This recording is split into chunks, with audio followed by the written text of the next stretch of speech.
রাধে রাধে বন্ধুরা, কেমন আছো তোমরা সবাই? আশা করছি তোমরা সবাই খুব ভালো আছো। আমরাও খুব ভালো আছি। তো এই সিম্পল হাউসওয়াইফ জয়শ্রীর নতুন আর একটি ব্লগে তোমাদের সকলকে স্বাগত জানাই। আজ না বেশ সকালে ঘুম থেকে উঠে ল্যাদ খাওয়া মতন এক প্রকার পড়েছিলাম। গতকাল বেশ বৃষ্টি ঝড় আবহাওয়া কেমন যেন ছিল, তবে আজ সকাল থেকে দেখি আবার সূর্যি মামা দর্শন দিয়েছে। হালকা ঠান্ডা আবহাওয়ায় বাইরের দিকটা না একটু ঘোরাঘুরি করতে বেশ ভালো লাগছিল। ওই জন্য উঠানটাকে ঝাড় দিয়ে বাইরের দিকে রাস্তা দিয়ে এদিক দিয়ে ওদিক দিয়ে গল্প করে বেড়াচ্ছিলাম, আর সাথে করে যে এদিক ওদিক থেকে কাকি শাশুড়ি মাদের সঙ্গে একটু গল্পও করে আসলাম। ওই জন্য বেশ দেরি হয়ে গেল। তো চারিদিকটাই দেখলাম সুন্দর পরিবেশ, আর পরিবেশটা যে এত স্নিগ্ধ আর মনোরম যে মনটা ছুঁয়ে গেল। চারিদিকে যেমন পাখির কলরব, তেমন কিন্তু পরিবেশের একটা স্নিগ্ধতা আছে। চারিদিকে যেমন সবুজে সবুজে ভরে উঠেছে, ঠিক তেমন আবার ফুলে ফুলেও ভরে উঠেছে। আজ আমার ছাদ বাগানে একটা গাছে 4টে ফুল ফুটেছে। এতদিন একটা দুটো করে ফুল ফুটতো, তবে একটা গাছে যদি অত বড় বড় 4টে ফুল হয়, তো সেই দৃশ্য দেখলে কার না মন জুড়িয়ে যায়। তো যাই হোক, সবটা দেখে শুনে তারপরে এই যে লেগে পড়েছি নিজের সংসারের কাজে। এই তো জীবন। আর এই জীবনখানা তো নদী নয়, তবু কেন প্রতিনিয়ত জোয়ার আসে। জীবনখানা সমুদ্রও তো নয়, তবু কেন বারে বারে উথাল পাথাল ঢেউ আসে। যাই হয়ে যাক না কেন, তবু আমরা ওই এক জায়গায় দাঁড়িয়ে আছি। আমরা হাউসওয়াইফ। আমরা দেরিতে ঘুম থেকে উঠি আর ভোরে ঘুম থেকে উঠি। আমাদের কিন্তু সংসারের প্রত্যেকটা কাজ নিয়ম রীতি এবং নীতির সঙ্গে করতেই হবে।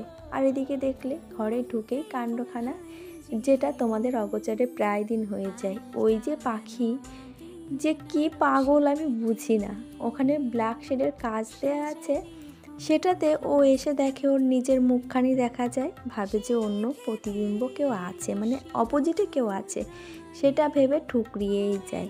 অবশেষে ওর ওই বিরক্ত সহ্য না করতে পেরে আমি ওই যে কাগজ লাগিয়ে দিয়েছিলাম, সেটাকেও ঠুকরে ঠুকরে সে বেচারা উঠে দিয়েছে। শুধু যে ও তাই নয়, আরও অনেকগুলো আছে ওর ফ্যামিলি মেম্বার। তো তারা এসেও ওরকম মানে সেই ভোর 4:30 থেকে বিরক্ত শুরু করে দেবে প্রত্যেকটা দিন, যবে থেকে ওই কাজটা লাগানো হয়েছে। মনে হয় একদিন একটু শান্তিতে ছিলাম। তো চলো, অনেক গল্প হলো, এবার একটু ননদিনীর বিয়ের অ্যালবামটা দেখে নিজের মুডটাকে পজিটিভ ভিউস আনি। কেননা নিজেদের এই যে ব্যস্ততার মাঝে নিজেকেও তো একটু পজিটিভ রাখতে হবে, অ্যাক্টিভ রাখতে হবে। নিজে যদি পজিটিভ না থাকি, তাহলে নিজের সংসারকে কিভাবে পজিটিভ দেব? তো নিজের সংসারকে পজিটিভিটি ভরিয়ে তোলার জন্য কিন্তু আমাদের মতো হাউসওয়াইফদের আগে নিজেকে পজিটিভ রাখতে হবে। তার জন্য সময় আর সময় কিছু ছোট্ট স্মৃতি, সেগুলোকে আমাদের আঁকড়ে ধরে বেঁচে থাকতে হয়। গত অগ্রহণ মাসের 1 তারিখে আমার ননদিনীর বিয়ে হয়েছিল। তোমরা হয়তো যারা আমার ডেইলি ব্লগ দেখো, তারা ওয়েডিংটা দেখেছো। আর যদি না দেখে থাকো, তাহলে একটু পিছিয়ে যাও, দেখো আমার ব্লগে ওয়েডিংটা দেয়া আছে। ওয়েডিং, রিসেপশন, গায়ে হলুদ সবটাই দেয়া আছে। আশা করছি তোমরা যারা দেখোনি তাদের দেখলে ভালো লাগবে। আর সেই বিয়েরই কিছু ফটো সেটা এই যে অ্যালবাম করে নিয়ে এসেছে। আর চিপসও দিয়েছে, তবে সেটা একার পক্ষে দেখা সম্ভব নয়, সেটা নয়। একার পক্ষে দেখা যায়, কিন্তু একসঙ্গে যদি সকলে মিলে দেখা যায়, সেটার কিন্তু একটা আনন্দই অন্যরকম। যে গায়ে হলুদ দেখো, এখানে আমি আছি, আমার জায়রা আছে। তো যাই হোক, এই তো মোমেন্ট, এইটুকুই কিন্তু স্মৃতি হিসাবে থেকে যাবে। তাছাড়া আর কিন্তু কোনো কিছুই থাকবে না। যা হয়েছে সেই দিনটা চলে গেছে, সেই মুহূর্ত চলে গেছে, তবে সেই মুহূর্তের সময়টাকে আমরা মনে রাখার জন্য এই ক্ষুদ্র ক্ষুদ্র স্মৃতিটুকু ধরে রাখি অ্যালবামের মধ্যে। তবে সব স্মৃতি কি ধরে রাখা যায়? সব মুহূর্ত কি এতভাবে মনে রাখা যায়? না গো। সময়ের অগোচরে যখন আমরা হাউসওয়াইফ হয়ে উঠি, এই দিনগুলো না আমাদেরকে কোন ঠাসা করে ফেলে, যে কেন এই শোলার মুকুট পরেছিলাম, আর এই শোলার মুকুট যে কতটা ভার সেটা আমার ননদিনী যখন আমার মতন পরিস্থিতিতে আসবে তখন বুঝতে পারবে। আর এই যে এত সুন্দর মুহূর্তগুলো ক্যাপচার করে ধরে রাখা শুধুমাত্র কিন্তু আমাদের স্মৃতির পাতায় এই যে সৌন্দর্য বহন কর। আর এই যে দেখো আমার 3টে ননদ, একটা আমার ননদ এই যে পাশে লম্বা করে, মাঝখানে হচ্ছে ওটা আমার ছোটো ননদ, আর এই পাশে হলো মেজো ননদ।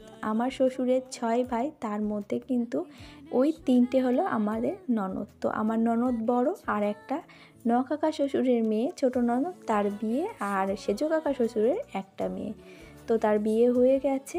তো এই যে তোমার রিসেপশান আর ওয়েডিং অ্যালবাম।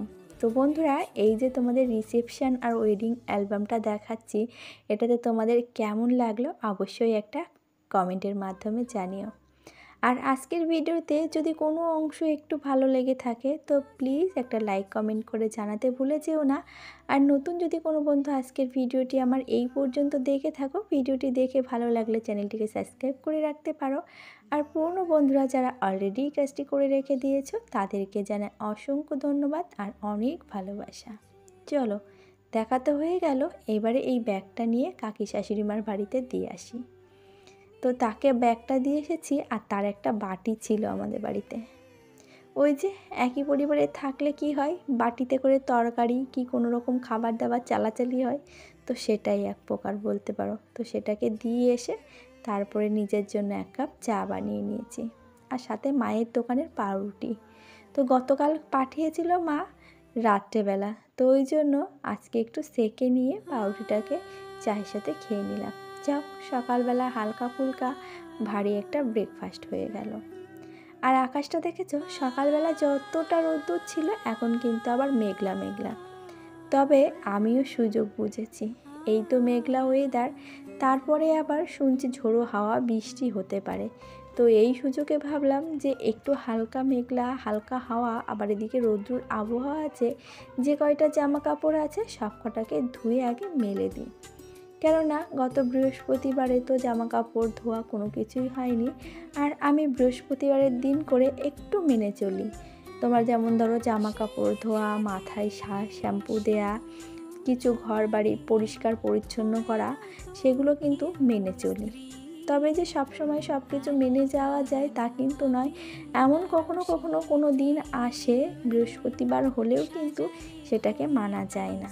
আর বাবুরা যখন ছোট ছিল তখন তো ডেলি ইউজের জামা কাপড় তো ডেলি ধুতে হতো, তখনকার ব্যাপার আর এখনকার ব্যাপারের সঙ্গে কিন্তু একদম আকাশ পাতাল পার্থক্য। আর এই যে দেখো, এত বড় বড় 4টে ফুল হয়েছে একটা গাছে, আর ওই দিক দিয়ে 2টো তুলে নিয়ে আসলাম।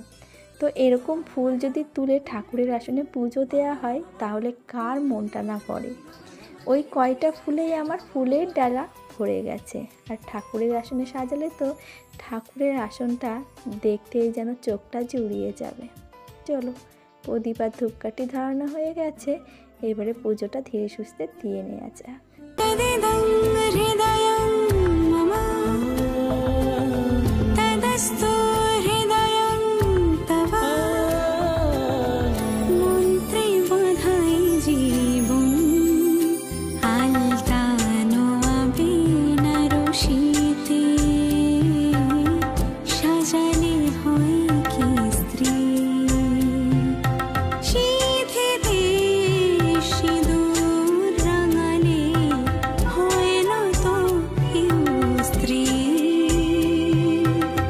আর এই তো নিজে হাতে করে মন ভরে ঠাকুর ঘরটাকে সাজিয়ে পুজো দেওয়া হয়ে গেল।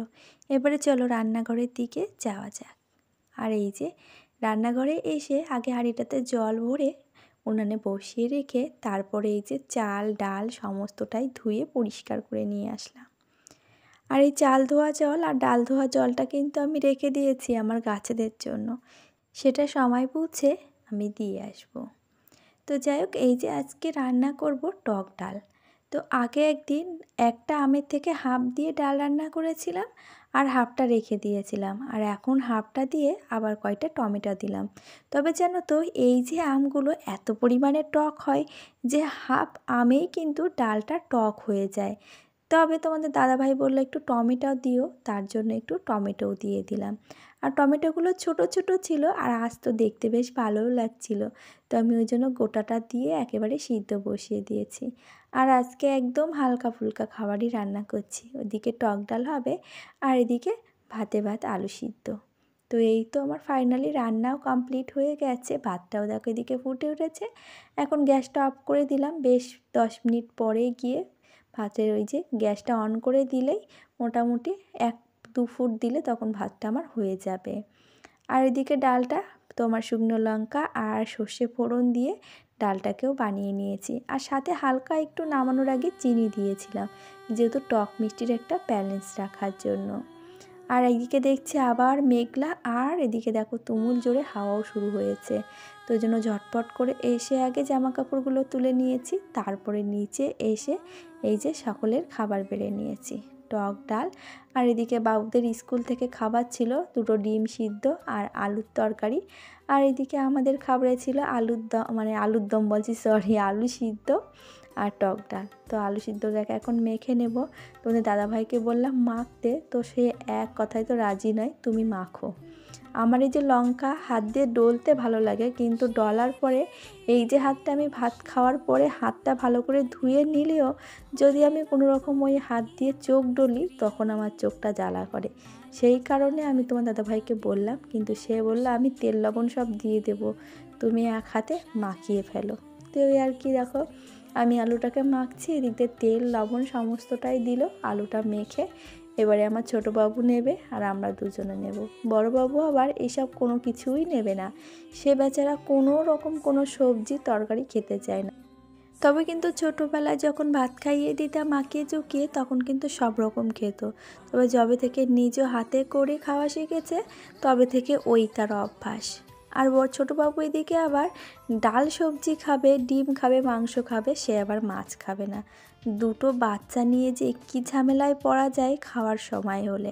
এমনিতেই দেখো আমাদের বাড়িতে কিন্তু তেমনভাবে কোনো রকম খাওয়া দাওয়ায় যে বাচ্চাদের কমতি থাকে তা কিন্তু নয়, সব কিছুই রান্না হবে, তারপরেও বাচ্চাদের ওই যে মুখ ভ্যাকচানি দেখতে হবে, এটা কি সহ্য করা যায় না এক প্রকার যার বলো।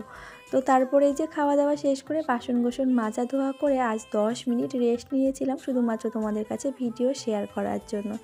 তবে সেই ভিডিও জানো তো পোস্ট করতে পারিনি, তো কারণ তো আজকের ভিডিওটা আরও শুয়ে শুয়ে আমি এডিটিং করেছিলাম। সেই ভিডিওটা তো তোমাদের আজকে পোস্ট করেছি, বৃহস্পতিবারের ভিডিও আমি শনিবারে পোস্ট করেছি, যেটা শুক্রবারে পোস্ট করার দরকার ছিল। তো যাই হোক, তারপরে দিনকার এটা ছিল। তো এই যে তোমাদের সঙ্গে পরপর কিন্তু আমি ভিডিও শ্যুট করে যাচ্ছি, কিন্তু এই যে ঝড় বৃষ্টি ওয়েদারের জন্য তোমাদের কাছে আমি যথাযথ সময়ে পৌঁছে দিতে পারছি না, এই আর কি। আর এখন সন্ধ্যা হয়ে গেছে, জামা কাপড় চেঞ্জ করে দূরে জল ছিটা দিয়ে এখন এই যে একটা প্রদীপ দিলাম তুলসী তলায়, আর একটা প্রদীপ আর ধূপকাঠি ধরিয়ে এখন ওম হাম হনুমতে নমঃ এই মন্ত্রটা 7 বার না 11 বার জপতে জপতে আমি ওখানে হনুমানজিকে একটু আরতি দেখিয়ে এবারে আমার সমস্ত ঘর। আর এদিকে দেখো ওকে বলেছি একটু হনুমান চালিসা পড়তে, তো পড়তে পড়তে বেচারা ঘুমিয়ে গেছে, ওরও মুখস্থ হয়ে গেছে হনুমান চালিসা। তো যাই হোক, ওই যে ঘুমিয়ে গেছে, একটু তাড়া দিলাম, উঠে বললো হ্যাঁ আমি এবার পড়ছি, কেননা দুপুরবেলা যদি বলি স্কুল থেকে এসে ঘুমাতে দুজনের কেউই ঘুমাবে না, টুই টুই করে ঘুরে বেড়াবে। আর এখন এই যে সন্ধ্যা হয়েছে তো ক্লান্তি। তো যাই হোক, এখন চলো সারা ঘর দিয়ে আমি এই প্রদীপটাকে ঘুরিয়ে নিই। আর সব থেকে বড়ো ব্যাপার যেটা, সেটা কিন্তু আমরা অনেকেই আছি রান্নাঘরে কিন্তু প্রদীপ দেখাতে অ্যাভয়েড করি, কিন্তু জানো তো রান্নাঘর মানেই কিন্তু আমাদের সংসারে মা লক্ষ্মীর বাসস্থান। ঠিক যেমনটা ঠাকুর ঘরের পরের জায়গাটা কিন্তু রান্নাঘর। আর এদিকে দেখো স্টাডি রুমটার কি অবস্থা, ওদের জিনিসপত্র চারিদিকে ছড়িয়ে বড়িয়ে একেবারে রেখেছে, আর ছোটবাবু ওখানে ছবি আঁকা কারুকার্য চলছে। তো এই যে দুজনা দুরকম কাজকর্ম করছে, আর তার মধ্যে দিয়ে আমি আমার কাজটা করে নিলাম। আর ওদিকে তারপরে তাড়িয়ে তুড়িয়ে বসিয়ে দিয়েছি বই পড়তে। তারপরে আমি ভাবলাম যে ওরাও একটু বই পড়ুক, আর নিজেদের মধ্যে একটু ঝামেলা গণ্ডগোল যা কিছু করে নিচ্ছে। আমি ততক্ষণে এইদিকে এক গাদা জামা কাপড় হয়ে গেছে। এখন যদি সময় করে জামা কাপড়গুলো ভাঁজ না করি তাহলে আবার দিনের বেলা জানো তো সময় হয়ে ওঠে না। সংসারে তো আর একটা অর্ধেক কাজ না, হাজার একটা কাজ থাকে, তার মধ্যে আবার দুটো বাচ্চার দায়িত্ব সামলে উঠতে উঠতে হিমশিম খেয়ে যায়। কে যে কোথায় পাবে কার মনের হদিশ, থাকে বুকে চাপা ভালোবাসার নদী। সংসার মাঝে থেকে আমি না ধীরে ধীরে দূরে সরে যাচ্ছি সেই সব মানুষ, সেই সব সম্পর্ক থেকে, যেখানে আমার উপস্থিতি কেবল একটা অভ্যাস ছিল, কখনোই প্রয়োজন নয়।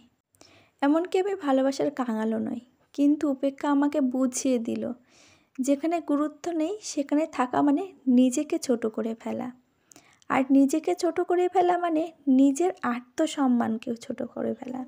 বলে তুমি অপমান সহ্য করো, কিন্তু এতটাও নয় যেখানে তোমার আত্মাকে অসম্মান হতে হয়। তো সেখান থেকে ফিরে আসা বা সেখান থেকে মুখ ঘুরিয়ে নেওয়া হয়তো কোনো রকম বোকামির কাজ নয়, হয়তো সেটা সাহসিকতার পরিচয়। তবে কি বলো তো, বন্ধুত্ব, আত্মীয়তা, ভালোবাসা সব কিছুর একটা সময়সীমা মূল্য আছে, আর সেই মূল্য যদি তুমি না পাও তবে সেখান থেকে সরে যাওয়াই শ্রেয়। কারণ নিজের প্রতি একটু ভালোবাসা, নিজের প্রতি একটু শ্রদ্ধা রাখা, এটা তো অপরাধ নয়, তাই নয় কি বন্ধুরা?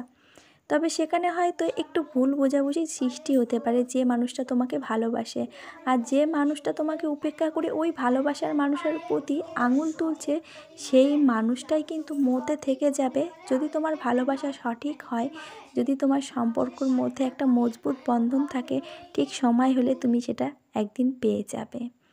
তাহলে চলো বন্ধুরা, আজ তবে আসি। সকলে খুব ভালো থেকো, সুস্থ থেকো, সাবধানে থেকো, আবারও দেখা হবে।